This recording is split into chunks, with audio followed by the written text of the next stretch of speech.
Hello friend, welcome to my YouTube channel study with Krishna. I am Krishna Thakur और आज इस video में हम समझेंगे एक ऐसा टॉपिक जो केमिस्ट्री की जहाँ जहाँ बात होगी वहाँ वहाँ ये टॉपिक की बात भी होगी। इस टॉपिक का नाम है केमिकल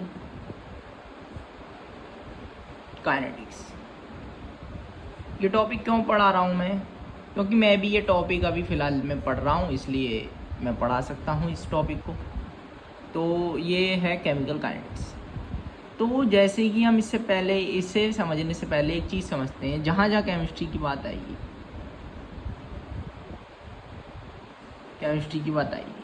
वहाँ वहाँ केमिकल रिएक्शन होंगी।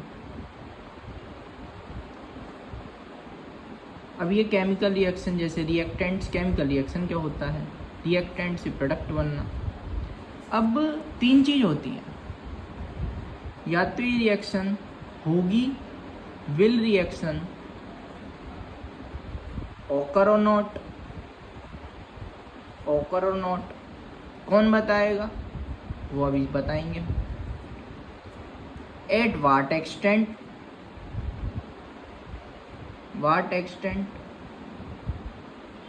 रिएक्शन ओकर। रिएक्शन कहाँ तक जाएगी ये कौन बताता है? और रिएक्शन किस स्पीड से जाएगी? एट वाट स्पीड रिएक्शन किस स्पीड पर जाएगी ये कौन बताता है? Speed of reaction. ये बताता है जी केमिकल काइनेटिक्स।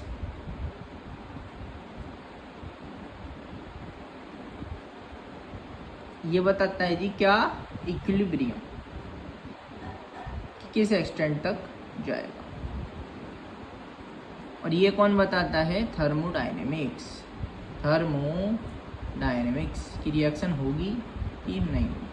हम थर्मोडायनेमिक्स भी पढ़ेंगे, इक्विलिब्रियम भी पढ़ेंगे और बाकी सारे और भी चैप्टर हैं वो भी पढ़ेंगे, लेकिन शुरुआत करेंगे हम केमिकल काइनेटिक्स, क्योंकि ये इजी भी है और आसान भी है।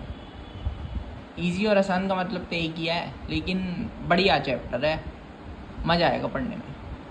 तो जी समझते हैं इसे होता क्या है, केमिकल काइनेटिक्स क्या होता है। द ब्रांच ऑफ केमिस्ट्री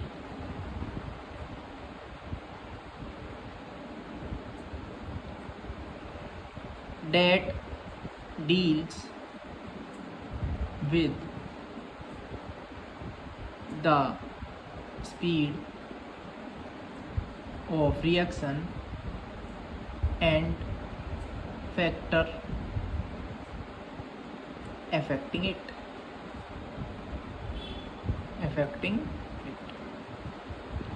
वो ब्रांच है केमिस्ट्री की जो स्पीड ऑफ रिएक्शन और उसके फैक्टर अफेक्टिंग इट, यानी स्पीड ऑफ रिएक्शन के फैक्टर जो उसे अफेक्ट करते हैं उनके बारे में पढ़ना है। तो चलिए पढ़ते हैं। तो पहले समझते हैं स्पीड ऑफ रिएक्शन, यानी कि रेट ऑफ रिएक्शन भी कह सकते हैं इसे। रेट ऑफ रिएक्शन होता क्या है? तो वही इसकी दो तरह से डिफाइन करा जा सकता है कि rate of disappearance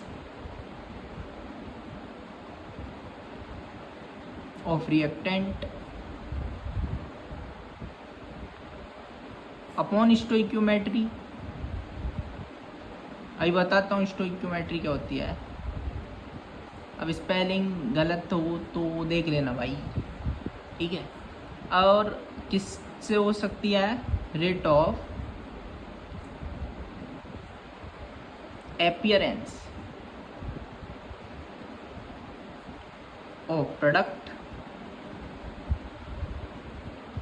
upon stoichiometry.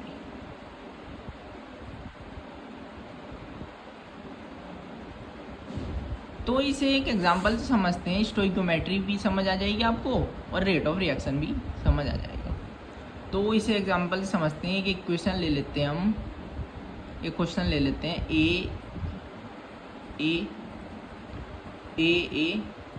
Plus B क्या बनना है? C plus D.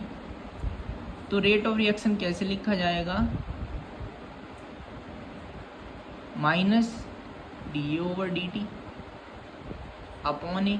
स्टोइकोमेट्री का मतलब है ए जो इसके आगे है, जो इसके संग कोफिशिएंट है, उसे कहते हैं stoichiometry, equal to minus dv over dt upon B plus, अभी बताता हूँ ये माइनस प्लस का क्या चक्कर है, dc ओवर dt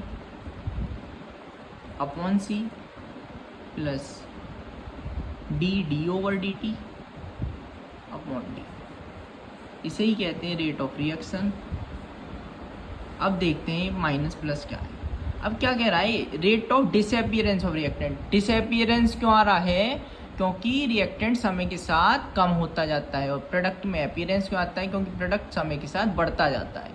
तो इसलिए नेगेटिव लग रहा है इसमें, क्योंकि ये कम होता जाता है, और ये प्लस लग रहा है क्योंकि ये बढ़ता जाता है। ठीक है भाई, ऐसे ही कल वीडियो में हम नेक्स्ट वीडियो में समझेंगे कि फैक्टर कौन कौन से हैं, कौन कौन से फैक्टर हैं इसके इफेक्ट जो करते हैं। तो थैंक यू, स्क्रीनशॉट ले सकते हैं आप पूरे का एक बार। Thank you for watching. अब मुलाकात करते हैं नेक्स्ट वीडियो में।